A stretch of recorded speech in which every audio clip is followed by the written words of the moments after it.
வழி என்னன்னா பிஸியா இருக்கணும். அதாவது எப்படி சொல்றதுன்னா, நம்ம அதையே நினைச்சிட்டே இருக்கும்போது வள்ளுவ பெருந்தகை அழகா சொன்னாரு. நீ நினைச்சதை அடையிறதுக்காக இப்படி ஹார்ட் ஒர்க் பண்ணு, அப்படி ஹார்ட் ஒர்க் பண்ணுலாம் அவர் சொல்லவே இல்லை.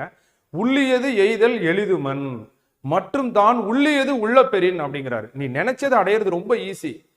நீ அதுக்காண்டி பெரிய கஷ்டம்லாம் பட வேண்டாம். நினைச்சது நீ மறக்காம இருந்தா போதும். நிறைய பேர் அதை மறந்துடுறோம். அதான் உண்மை. அதனால நினைச்சதை நினைச்சபடி நம்ம அடையணும் அப்படின்னு சொன்னா, எண்ணியர் எண்ணியாங்கு எய்தணும்னா எண்ணியர் திண்ணியராக இருக்க வேண்டும். அதுல அவர் மறக்காம உள்ளியதை அவரை எய்ய முடியும் இல்லையா? அதுதான் சொன்னாங்க. ஒரு இலக்கையோ ஒரு குறிக்கோளோ எடுத்துட்டு அதை பத்தியே சிந்திச்சுக்கிட்டு இருந்தாலே நிச்சயமா அதற்கான வழிகள் பிறந்துடும். அது போல படிக்கணும்னு நினைச்சாலே காலையில கரெக்டா எந்திரிச்சிருவோம். நம்ம மைண்டுக்கு கொண்டு போய் காலையில் நம்ம எந்திரிக்கணும், அந்த படிப்பினுடைய சுகத்தை அனுபவிக்கணும்னு நினைக்கணும். நாளைக்கு காலையில கல்யாணம்னு வச்சுக்கோயேன். உனக்கு காலையில நீ தூங்கிடுவியா? எப்படி கரெக்டா எந்திரிப்ப? நாளைக்கு நீ தான் மாப்பிள்ளையா உட்காரணும், பொண்ணா உட்காரணும்னா உனக்கு நைட்டு தூக்கம் வருமா? அந்த மாதிரி நாளைக்கு காலையில படிக்கக்கூடிய பாடத்தையும் நீ விரும்பினேன்னா உனக்கு நைட்டு தூக்கம் வராது. ஆட்டோமேட்டிக்காக அலாரத்துக்கு 1/4 மணி நேரத்துக்கு முன்னாடியே நீ எந்திரிப்ப.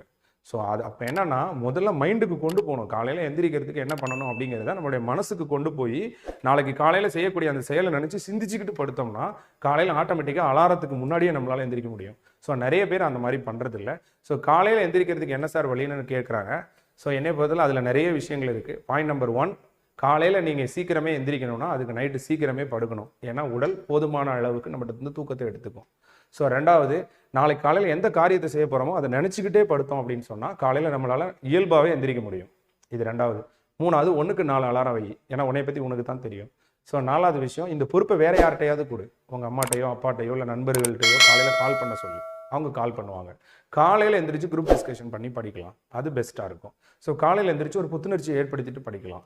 ஸோ காலையில் எந்திரிச்சு நீங்கள் ஒரு நோட்டு போட்டு உங்களுக்கு ஒரு பிடிச்ச நோட்டை பிடித்த வரிகளை எழுதி வச்சுட்டு அதை காலையில் எந்திரிச்சு திருப்பி பார்த்து படிச்சுட்டு உங்களுடைய பாடத்தை நீங்கள் ஆரம்பிக்கலாம். அடுத்து காலையிலேயே எந்திரிச்சு குளிச்சுட்டு பாத்ரூம் போயிட்டு பல் தேய்ச்சிட்டு நல்லா ஃப்ரெஷ்ஷாக வந்து அழகாக என்ன செய்யலாம், ஒரு புது பொண்ணு மாதிரி வந்து உட்காந்து படிக்க ஆரம்பிச்சுன்னு வச்சுக்கோ. காலையில் பவுடர்லாம் போட்டு அருமையாக வந்து உட்காந்து படிச்சேன்னா தூக்கம் வராது இல்லையா? நீ ஒன்றுமே செய்யாமல் பெட்டில் எந்திரிச்ச உடனே புத்தகத்தை எடுத்தேன்னா பிறகு தூக்கம் வராமல் என்ன செய்யும்?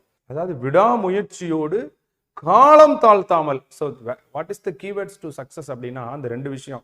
ஒன்று முயற்சி, இன்னொன்று அந்த டயத்துக்கு பண்ணுறது. காலம் தாழ்த்தாமல் மனம் தளராமல் செய்கிறது. இந்த 3 விஷயத்தையும் அவ்வளோ அழகாக கொண்டு வந்துட்டாரு பாருங்க. ஸோ வெறும்னா வந்து முயற்சி எடுக்கிறவன் விதியை புறமுதுகிட்டு ஓடுவான் அப்படின்லாம் அவர் சொல்லலை.